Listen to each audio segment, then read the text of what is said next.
The story of the Targaryens is one that always seems to repeat itself.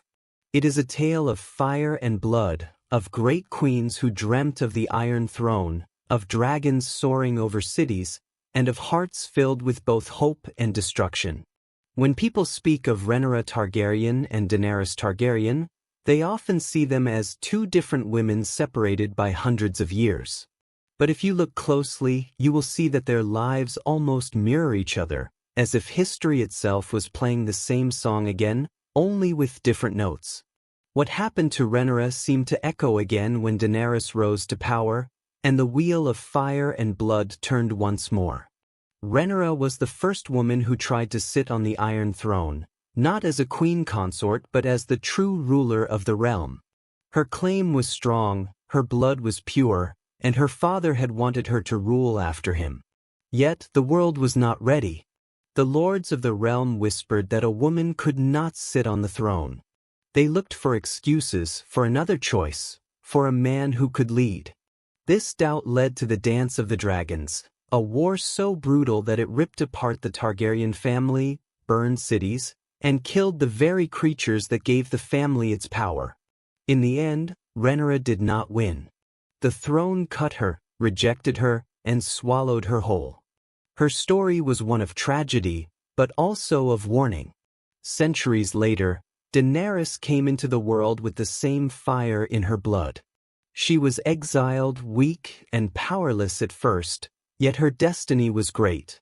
From the ashes, she rose, gathering followers, freeing slaves, and calling herself the rightful queen of Westeros. She too dreamed of the Iron Throne.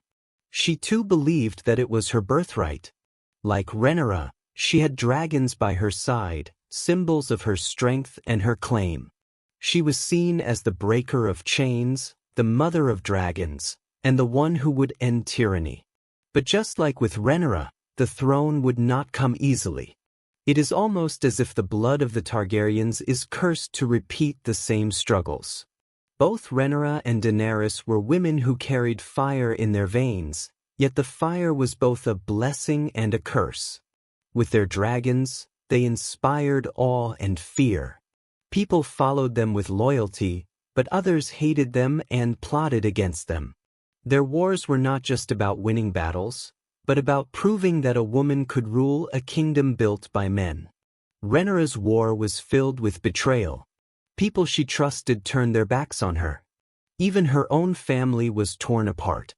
Brothers fought brothers, sons fought mothers, and dragons killed dragons. The skies over Westeros turned black with smoke as fire rained down on castles and towns.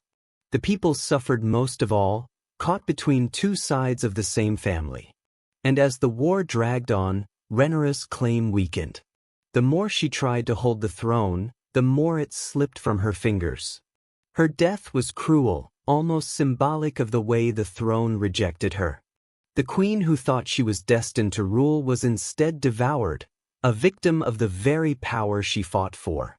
Now look at Daenerys. She began as the outsider, the exiled princess, powerless and alone.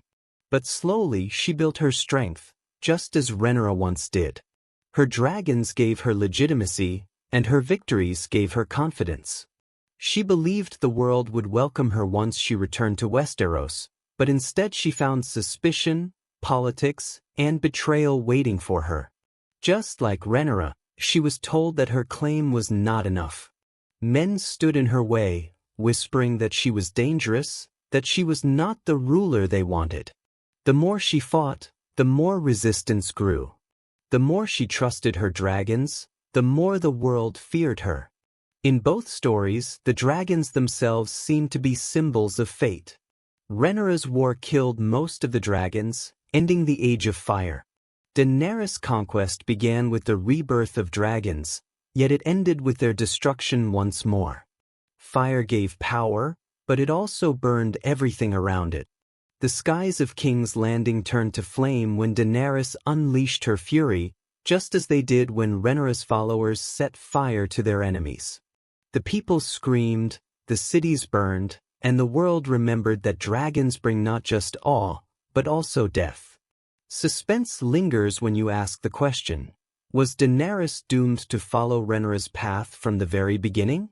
Was it written in her blood, in her family's history, that she would rise in glory only to fall in fire?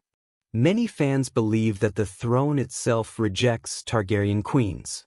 When Rhaenyra tried to take it, the lords of Westeros fought to stop her. When Daenerys tried to claim it, even her closest allies betrayed her in the end.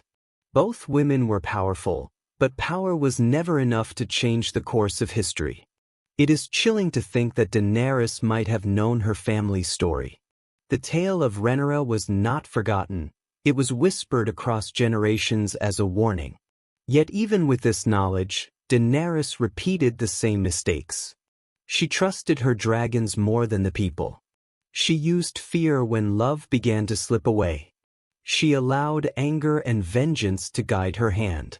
And just like Rhaenyra, she reached too far for the throne and fell before she could sit on it. The wheel of history turned, and the same story was told again, only in a different time. Rhaenyra's war was called the Dance of the Dragons. Daenerys' conquest could be called the Dance Reborn. Both ended with ashes.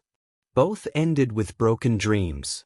Both left the world scarred and the Targaryen name covered in smoke and blood. But here is where the suspense deepens. If history repeats itself, then what comes next?